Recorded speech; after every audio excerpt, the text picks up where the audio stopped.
आज महाकौशल की पावन और क्रांतिकारी धरती पर खड़े होकर मुझे बहुत गर्व हो रहा है। इस धरती ने क्रांति दी तो हम सब उनका आशीर्वाद मांगते हैं और इस धरती ने देश भर में आदिवासी संस्कृति का झंडा बुलंद किया। इसीलिए आज यहाँ खड़े होकर हम आराध्य बड़ादेव जी को प्रणाम करते हैं और उनका भी आशीर्वाद मांगते हैं। देखिए, मध्य प्रदेश सिर्फ भारत का केंद्र नहीं है, भारत का दिल है, भारत की जान है। ये जो संस्कार धानी धरती है आपकी कहलाती जाती है। इसने साहित्य, संस्कृति और हमारी सभ्यता, हमारे संस्कार इसने हमारे देश को दिए हैं। इन्हीं संस्कारों के आधार पर हमारा संविधान बना और ये जो आधुनिक भारत है इन्हीं संस्कारों के आधार पर आगे बढ़ा। आज जब मैं नर्मदा पूजन करने गई, सोच रही थी कि यहाँ इस नर्मदा मैया से, इस धरती से सदियों से, शायद हजारों सालों से करोड़ों लोगों की आस्था जुड़ी हुई है। और क्या है ये आस्था जो हम सबको यहाँ लाती है? हम सब नर्मदा पूजन करते हैं, हमारे दिलों में वही भावना होती है जो भावना सदियों पहले उन लोगों में होती, उनके दिलों में होती होगी जो यहीं पर आके नर्मदा पूजन करते थे। मैं सोच रही थी कि ये जो आस्था होती है धर्म में, इस तरह की आस्था क्यों नहीं है? ये कर्म कांड क्यों बन गया है कि चुनाव के समय आकर घोषणाएं हो जाती हैं, तमाम आपको वादे किए जाते हैं, लेकिन उन वादों में जो वादा करता है उसकी खुद की आस्था नहीं है, उसका विश्वास नहीं होता, करके चले जाता है। चुनाव हो जाता है, चुनाव जीत भी जाते हैं बड़े बड़े वादे करके, घोषणा करके, लेकिन उसके बाद उनको पूरा करने की कोई कोशिश नहीं होती। तो आज यहाँ खड़े होकर, संस्कार धानी धरती पर खड़े होकर दिलाना चाहती हूँ एक पुरानी राजनीति की। हमारे नेता जो कहते थे वो करके दिखाते थे। हमारे नेता सब कुछ न्यौछावर करके आपके लिए दिन रात एक करते थे। आपकी सेवा सर्वोपरि होती थी उनके दिल में, उनके दिमाग में। और मैं कहना चाहती हूं कि जो आपके साथ पिछले 18 सालों से हो रहा है वो गलत हो रहा है, क्योंकि आपका इस्तेमाल हो रहा है, शोषण हो रहा है। आपके सामने आकर तरह तरह के वादे, तरह तरह की घोषणाएं होती हैं और उनको पूरा नहीं किया जाता। धन बल को लेकर, धनादेश के बल पर जनादेश को कुचला जाता है। आपको याद है, यहां पिछले चुनाव में हमारी सरकार आपने बनाई थी, लेकिन जोड़ तोड़ करके, पैसे लगाकर, हर तरह की चीजों को करके भाजपा के नेताओं ने हमारी सरकार तोड़ी और अपनी सरकार बना दी। चलिए, भाजपा की सरकार बन गई, कुछ अच्छा करके दिखाते तो कम से कम कुछ फायदा होता आपका।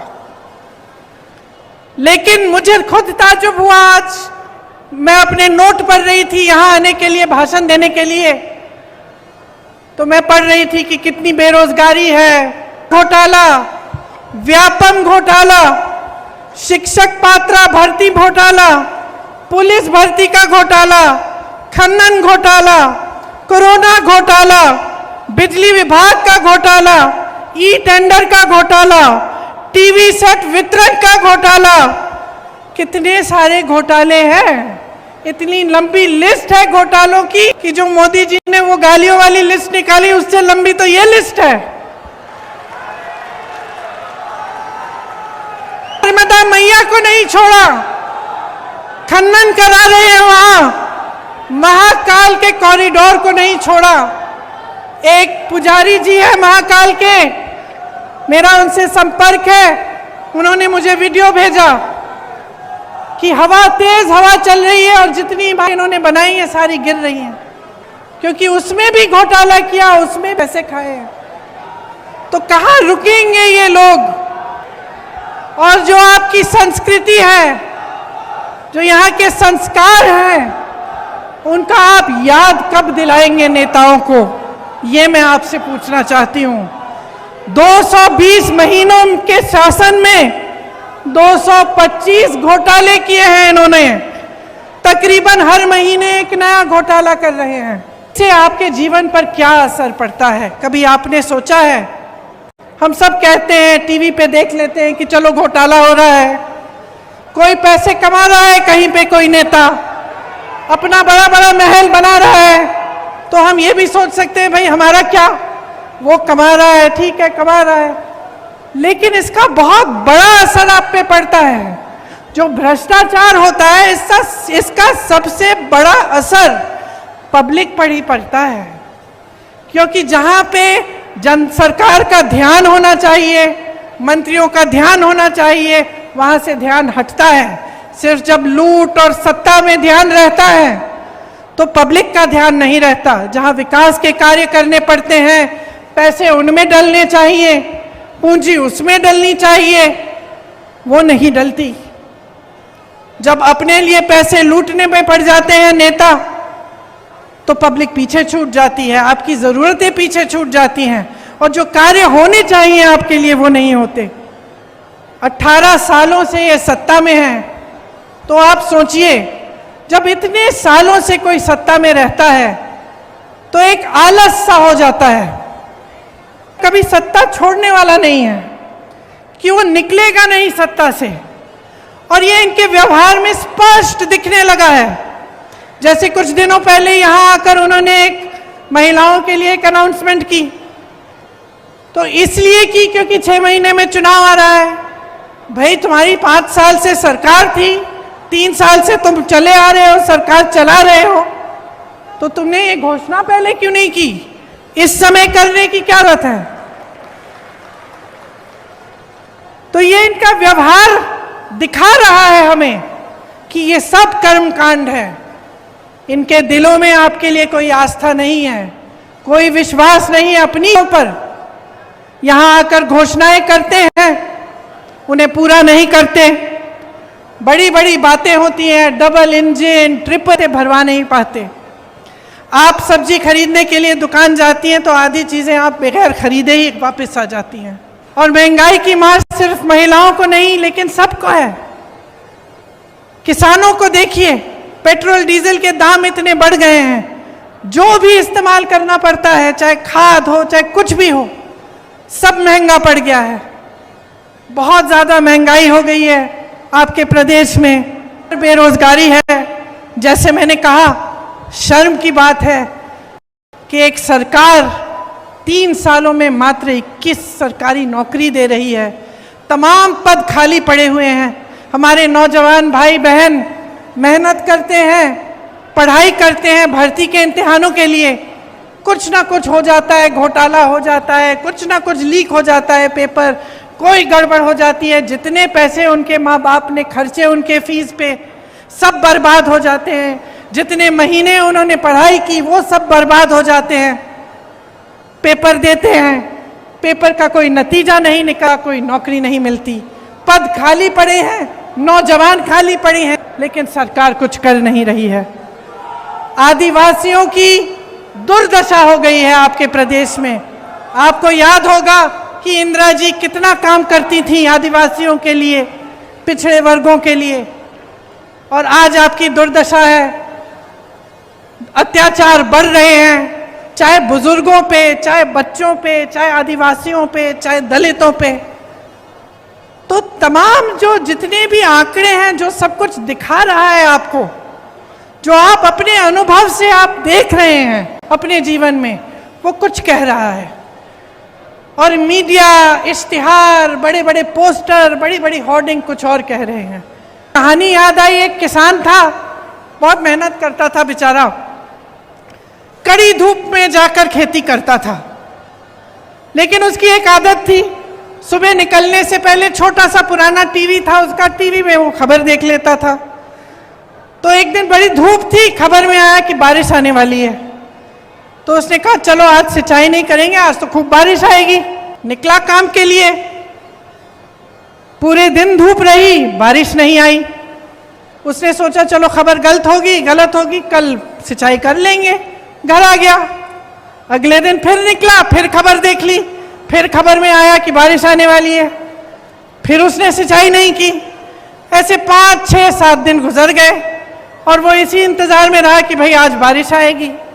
बारिश नहीं आई, खेती एकदम सूख गई। घर आके रोने लगा, तो फिर रोने लगा, अपने गुरुजी के पास गया कि भाई मैं तो इंतजार कर रहा था, मेरा सारा खेत सूख गया, मैं क्या करूं। तो उसके गुरुजी ने उसको कहा, अरे मूर्ख, तुमने अपने अनुभव से नहीं देखा क्या हो रहा था, तुम्हारे सामने तुम्हारा खेत सूख रहा है और तुम इंतजार कर रहे हो कि बारिश आएगा क्योंकि खबर ने कह दिया। तो यही तो हो रहा है आज देश में, प्रदेश में। महंगाई बढ़ गई, बेरोजगारी बढ़ गई, अत्याचार बढ़ रहे हैं, आपस में फूट बढ़ रहा है, और आपको बताया जा रहा है कि कोई सुनहरा दौर चल रहा है। गैस का सिलेंडर खरीद नहीं सकते, आपके बच्चों को नौकरी नहीं मिल रही है, पे खड़े होकर हमारी रक्षा करते हैं, किसान के बेटे हैं। किसान के लिए सरकार ने कुछ नहीं किया, फसल का दाम नहीं मिलता, गेहूं, धान, सोयाबीन, सब्जियों का दाम नहीं था। 4000 का घोटाला तो इन्होंने अपने ओलावृष्टि के फसलों में, जब फसल बर्बाद हुई थी तो जो आपको मुआवजा मिलना था उसमें इन्होंने 4000 करोड़ का घोटाला कर डाला। किसान को मुआवजा नहीं मिला, इन्होंने फर्जी मुआवजे बांट दिए। तो देखिए, चाहे किसान हो, चाहे मेरी आदिवासी बहन भाई हो, जिनके खिलाफ अत्याचार बढ़ रहा है, जिनको कोंदो, कुटकी और अन्य उपज का दाम नहीं मिलता, तो घोटालों के लिए चली है, भ्रष्टाचार करने के लिए चली है। और जैसे हमने भाजपा के नेताओं को पूरे देश भर में देखा है, सत्ता के लिए कुछ भी कर डालेंगे। मुझे अफसोस है कि मध्य प्रदेश के हमारे भी कुछ ऐसे नेता थे जो सत्ता की वजह से छोड़ के चले गए, अपनी विचारधारा भूल गए। तो अब देखिए, आपके प्रदेश के मुख्यमंत्री घोषणावीर जी हैं। 18 सालों में इन्होंने 22,000 घोषणाएं की। अगर 22,000 नौकरियां ही दिलवा देते तो कुछ फायदा होता इनका, लेकिन इन्होंने कुछ नहीं किया। जितनी घोषणाएं की उनमें से 1% शायद पूरी होंगी। तो सच्चाई आपके सामने है। ये जबलपुर शहर है, आप सब जानते हैं, देश प्रदेश चलाने के लिए देखिए एक विजन चाहिए होता है, एक नजरिया होना चाहिए, एक इच्छा होनी चाहिए निर्माण करवाने की। इस शहर में जितने काम कराए गए थे, जो कांग्रेस की सरकारों ने कराए, नजरिए के साथ कराए, आपके विकास को लाने के लिए। जवाहरलाल नेहरू जी, उन्होंने देश में IIT जैसे बड़े संस्थान बनाए। इंदिरा जी ने हरित क्रांति कराई। राजीव जी ने आधुनिक के लिए काम किया। मनमोहन सिंह जी ने बहुत काम किया को आगे बढ़ाने के लिए। एक नजरिया था, है विश्वास रखती है पब्लिक में, और एक जो सत्ता में आस्था रखती है। तो जो सत्ता में आस्था रखते हैं वो कभी आपकी सुनवाई नहीं करेंगे। कांग्रेस पार्टी आपकी सुनवाई करती है। जहां जहां हमारी सरकारें हैं, आप खुद देखिए और खुद आकलन करिए कि जो कहा है वो किया है कि नहीं। अभी अभी कर्नाटका में सरकार बनी है, 5 गारंटी दिए थे, 5 के 5 गारंटी कैबिनेट में पास हुए हैं। राजस्थान में पुराना पेंशन लागू है। तमाम ऐसी स्कीमें हैं जिनका वादा चुनाव में किया था, आज लागू हो रही हैं।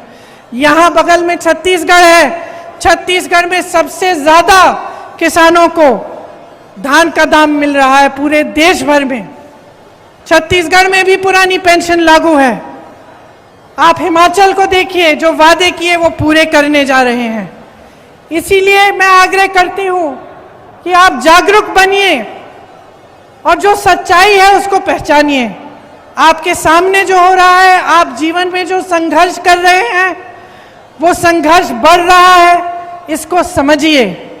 और ये देखिए कि कांग्रेस पार्टी के नेता, कांग्रेस पार्टी की सरकारें अपने प्रदेशों में क्या कर रही हैं, और आपको खुद समझ में आ जाएगा कि जब कांग्रेस की सरकार मध्य प्रदेश में आई थी, जिससे पहले कि भाजपा ने उसको गिराकर ये सरकार बनाई, तब उन्हीं 1.5 सालों में कितना काम किया गया। 27 लाख किसानों का 11,600 करोड़ कर्ज माफ किया उन 1.5 सालों में। सामाजिक सुरक्षा पेंशन को 300 रुपए से 600 रुपए तक बढ़ाया गया था। 1 करोड़ परिवारों को 100 रुपए में 100 यूनिट बिजली योजना का फायदा हुआ था। 1000 गौशालाओं का निर्माण हुआ था। आदिवासियों के लिए 12,000 बर्तन बैंक बनाए गए थे। ये सब काम 1.5 साल में कांग्रेस की सरकार ने किया, और आज भी ऐसे ही काम कांग्रेस की सरकारें जहां जहां उनकी सरकार है वहां पे कर रही हैं। तो बहनों और भाइयों, हम आपके सामने कुछ ऐसे गारंटी लाए हैं जिनके बारे में अब आपको मैं बताऊंगी, जो हम 100% लागू करेंगे। ये मेरा वादा है आपको। यही वादा मैंने कर्नाटका में किया। हर महीने महिलाओं को 1500 रुपए प्रति माह दिलवाया जाएगा। गैस का सिलेंडर 1000 रुपए का नहीं, 500 रुपए का आपको मिलेगा। आपके लिए 100 यूनिट बिजली माफ होंगे, सबके लिए। 200 यूनिट बिजली बिल की हाफ होगी, मतलब आधी। हम मध्य प्रदेश में भी पुराना पेंशन लागू करेंगे। आपका दर्द हम समझते हैं, कर्मचारियों का दर्द हम समझते हैं। आप देखिए इन्होंने क्या नहीं किया। आर्मी में भी इन्होंने 4 साल का वो कर दिया है, कर्मचारियों का पेंशन कटवा दिया है। तो हम कह रहे हैं कि सरकारी कर्मचारी सारे सुन लें, पुरानी पेंशन लागू होगी। जो किसान कर्ज माफ करने का काम हमने शुरू किया था, उसको पूरा करेंगे, और जो बचे हुए किसान हैं उनका ऋण माफ किया जाएगा। ये हमारी गारंटी है। और देखिए, दिल से मैं कह रही हूं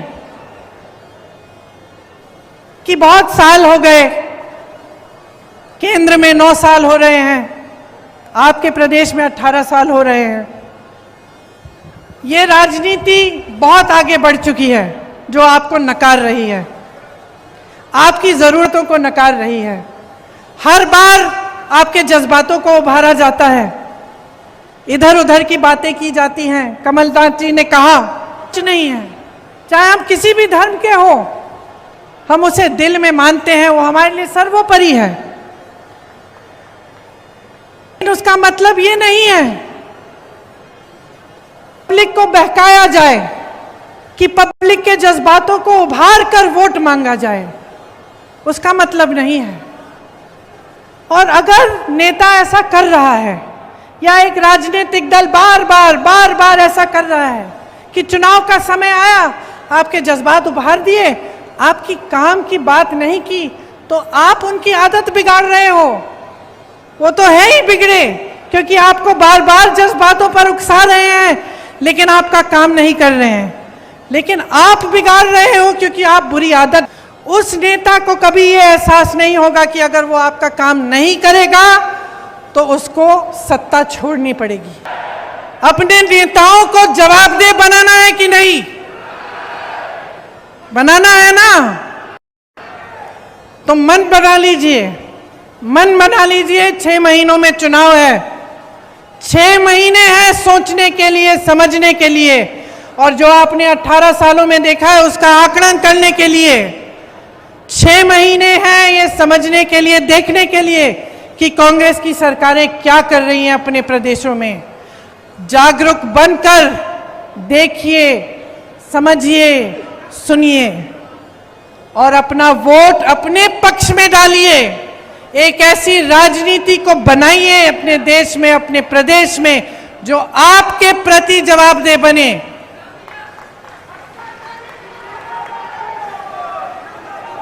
बहुत हो गया ये भ्रष्टाचार, आपको गुमराह करने का बहुत काम हो गया। आप नेताओं को मजबूर करिए कि जब इस मंच पे खड़े होते हैं तो आपके सामने सच बोले, नहीं तो आप उनको सत्ता से निकाल देंगे। यही आग्रह है मेरा आपसे। और खामखा चुनाव की वजह से मैं यहां खड़े होकर किसी की आलोचना करने नहीं आई हूं। मैं सिर्फ आपको जागरूक करने आई हूं। मैं आपसे वोट मांगने नहीं आई हूं, मैं आपसे जागरूकता मांगने आई हूं। क्योंकि मैं जानती हूं कि कितने संघर्ष के साथ, कितनी मुसीबतों का सामना करके कितनी मुश्किल से निर्माण होता है। किसी चीज को बनाने में क्या नहीं लगता, खून पसीना लगता है। मेरे परिवार के सदस्यों ने खून दिया है इस देश को बनाने के लिए। तो मैं जानती हूं कि निर्माण में कितना संघर्ष है और मैं जानती हूं कि सत्ता को भोगना कितना आसान है। मुझे दिखता है कि रहा है, और मैं चाहती हूं कि जो मुझे दिख रहा है वो आपको भी दिखे, सच्चाई दिखे, और सच्चाई के आधार पर, अपने भविष्य के आधार पर, अपने देश और अपनी देश के प्रति आस्था और भक्ति के आधार पर आप अपना वोट डालें। इसलिए आज हमारे प्रचार का, शायद हमारी प्रचार का शुरुआत है। मैं बहुत सौभाग्य की बात मानती हूं कि ये शुरुआत नर्मदा मैया के तट पर हुआ।